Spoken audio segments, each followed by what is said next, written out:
Hi guys, welcome back. Back when I was about the age of Reapy Cheap over here, I first heard this story. It was read to me by Father Coley, and he was a tall man, about 6 foot something, and he had a very deep voice, but he was a gentle man, and it's his voice that I hear in my head whenever Aslan speaks. Ready, Mr. Tumnus? Mm-hmm. Okay. Chapter 12, Peter's First Battle. While the dwarf and the white witch were saying this, miles away the beavers and the children were walking on hour after hour into what seemed a delicious dream. Long ago they had left the coats behind them, and by now they had even stopped saying to one another, "Look, there's a kingfisher," or "I say, bluebells," or "What was that lovely smell?" or "Just listen to that thrush." They walked on in silence, drinking it all in, passing through patches of warm sunlight into cool green thickets, and out again into wide mossy glades where tall elms raised the leafy roof far overhead, and then into dense masses of flowering currant and among hawthorn bushes where the sweet smell was almost overpowering. They had been just as surprised as Edmund when they saw that winter was vanishing and the whole wood passing in a few hours or so from January to May. They hadn't even known for certain, as the witch did, that this was what would happen when Aslan came to Narnia. But they all knew that it was her spells which had produced the endless winter, and therefore they all knew when this magic spring began that something had gone wrong, and badly wrong, with the witch's schemes. And after the thaw had been going on for some time, they all realized that the witch would no longer be able to use her sled. After that, they didn't hurry so much, and they allowed themselves more rests and longer ones. They were pretty tired by now, of course, but not what I would call bitterly tired, only slow and feeling very dreamy and quiet inside, as one does when one is coming to the end of a long day in the open. Susan had a slight blister on one heel. They had left the course of the big river some time ago, for one had to turn a little to the right, that meant a little to the south, to reach the place of the stone table. Even if this had not been their way, they couldn't have kept to the river valley once the thaw began, for with all that melting snow, the river was soon in flood, a wonderful, roaring, thundering, yellow flood, and their path would have been under water. And now the sun got low and the light got redder, and the shadows got longer, and the flowers began to think about closing. "Not long now," said Mr. Beaver, and began leading them uphill across some very springy moss. It felt nice under their tired feet, in a place where only tall trees grew, very wide apart. The climb, coming at the end of a long day, made them all pant and blow. And just as Lucy was wondering whether she could really get to the top without another long rest, suddenly they were at the top. And this is what they saw. They were on a green open space from which you could look down on the forest, spreading as far as one could see in every direction, except right ahead. There, far to the east, was something twinkling and moving. "By gum," whispered Peter to Susan, "the sea." In the very middle of this open hilltop was the stone table. It was a great, grim slab of gray stone supported on 4 upright stones. It looked very old, and it was cut all over with strange lines and figures that might be the letters of an unknown language. They gave you a curious feeling when you looked at them. The next thing they saw was a pavilion pitched on one side of the open place. A wonderful pavilion it was, and especially now when the light of the setting sun fell upon it, with sides of what looked like yellow silk and cords of crimson and tent pegs of ivory, and high above it on a pole, a banner which bore a red rampant lion fluttering in the breeze, which was blowing in their faces from the far-off sea. While they were looking at this, they heard a sound of music on their right, and turning in that direction, they saw what they had come to see. Aslan stood in the center of a crowd of creatures who had grouped themselves round him in the shape of a half moon. There were tree women and well women, dryads and naiads, as they used to be called in our world, who had stringed instruments. It was they who had made the music. There were 4 great centaurs. The horse part of them was like huge English farm horses, and the man part was like stern but beautiful giants. There was also a unicorn, and a bull with the head of a man, and a pelican, and an eagle, and a great dog. And next to Aslan stood 2 leopards, of whom one carried his crown, and the other his standard. But as for Aslan himself, the beavers and the children didn't know what to do or say when they saw him. People who have not been in Narnia sometimes think that a thing cannot be good and terrible at the same time. If the children had ever thought so, they were cured of it now. For when they tried to look at Aslan's face, they just caught a glimpse of the golden mane and the great, royal, solemn, overwhelming eyes. And then they found they couldn't look at him and went all trembly.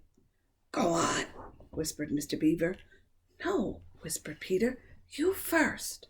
"No, sons of Adam before animals," whispered Mr. Beaver back again. "Susan," whispered Peter, "what about you? Ladies first." "No, you're the eldest," whispered Susan. And of course, the longer they went on doing this, the more awkward they felt. Then at last Peter, realizing it was up to him, he drew his sword and raised it to the salute, and hastily saying to the others, "Come on, pull yourselves together," he advanced to the lion and said, "We have come, Aslan." "Welcome, Peter, son of Adam," said Aslan. "Welcome, Susan and Lucy, daughters of Eve. Welcome, he-beaver and she-beaver." His voice was deep and rich, and somehow took the fidgets out of them. They now felt glad and quiet, and it didn't seem awkward to them to stand and say nothing. "But where is the 4th?" asked Aslan.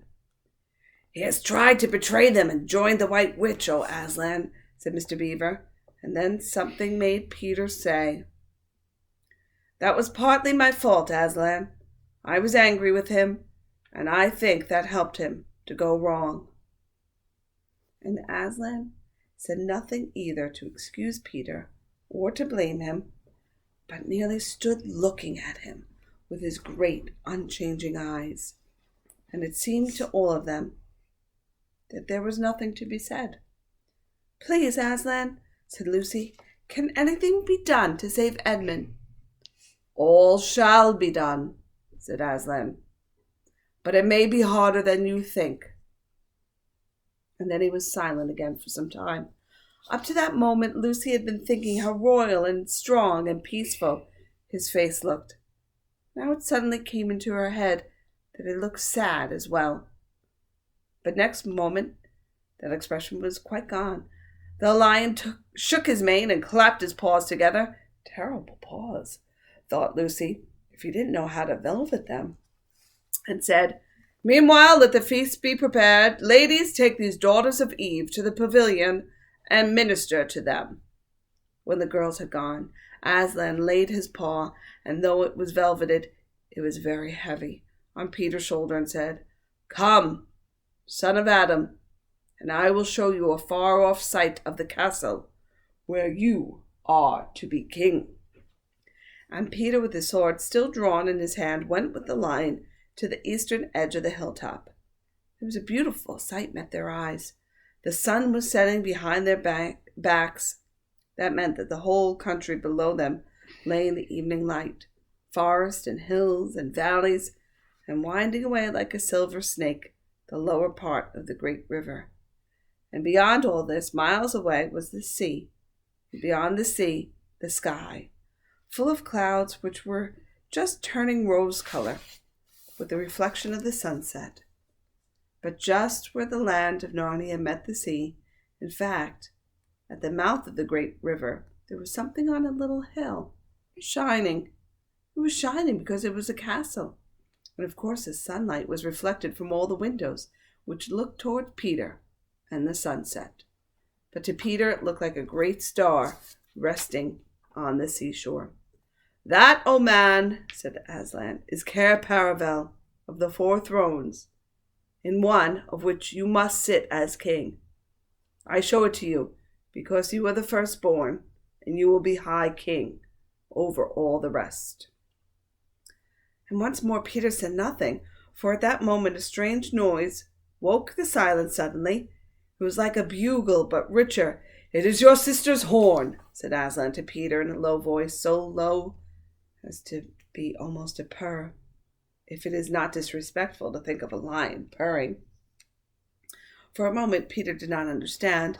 Then when he saw all the other creatures start forward and heard Aslan say with a wave of his paw, "Back! Let the prince win his spurs," he did understand, and set off running as hard as he could to the pavilion, and there he saw a dreadful sight. The Naiads and Dryads were scattering in every direction. Lucy was running toward him as fast as her short legs would carry her, and her face was as white as paper. Then he saw Susan make a dash for a tree and swing herself up, followed by a huge gray beast. At first Peter thought it was a bear. Then it looked like a dog, but it was far too big to be a dog. Then he realized that it was a wolf standing on its hind legs with its front paws against the tree trunk, snapping and snarling. All the hair on its back stood up on an end. Susan had not been able to get higher than the second big branch. One of her legs hung down so that her foot was only an inch or 2 above the snapping teeth. Peter wondered why she did not get higher, or at least take a better grip. Then he realized that she was just going to faint, and that if she fainted, she would fall off. Peter did not feel very brave indeed. He felt he was going to be sick, but that made no difference to what he had to do. He rushed straight up to the monster and aimed a slash of his sword at its side. That stroke never reached the wolf. Quick as lightning, it turned around, its eyes flaming, and its mouth wide open in a howl of anger. If it had not been so angry that it simply had to howl, it would have gotten him by the throat at once. As it was, though all this happened too quickly for Peter to think of at all, he had just time to duck down and plunge his sword as hard as he could between the brute's forelegs into its heart. Then came a horrible, confused moment like something in a nightmare. He was tugging and pulling, and the wolf seemed neither alive nor dead, and its bared teeth knocked against its forehead, and everything was blood and heat and hair. A moment later he found that the monster lay dead, and he had drawn his sword out of it and was straightening his back and rubbing the sweat off his face and out of his eyes. He felt tired all over. Then after a bit, Susan came down from the tree. She and Peter felt pretty shaky when they met, and I won't say there wasn't kissing and crying on both sides, but in Narnia, no one thinks any worse of you for that. "Quick! Quick!" shouted the voice of Aslan. "Centaurs! Eagles! I see another wolf in the thickets. There, behind you. He has just darted away. After him, all of you. He will be going to his mistress. Now is your chance to find the witch and rescue the 4th son of Adam." And instantly, with a thunder of hoofs and beating of wings, a dozen or so of the swiftest creatures disappeared into the gathering darkness. Peter, still out of breath, turned and saw Aslan close at hand. "You have forgotten to clean your sword," said Aslan. It was true. Peter blushed when he looked at the bright blade and saw it all smeared with the wolf's hair and blood. He stooped down and wiped it quite clean on the grass, and then wiped it quite dry on his coat. "Hand it to me, and kneel, son of Adam," said Aslan. And when Peter had done so, he struck him with the flat of the blade and said, "Rise up, Sir Peter, Wolfsbane, and whatever happens, never forget to wipe your sword." We'll see you again tomorrow or Monday. Maybe we'll take the weekend off. Bye.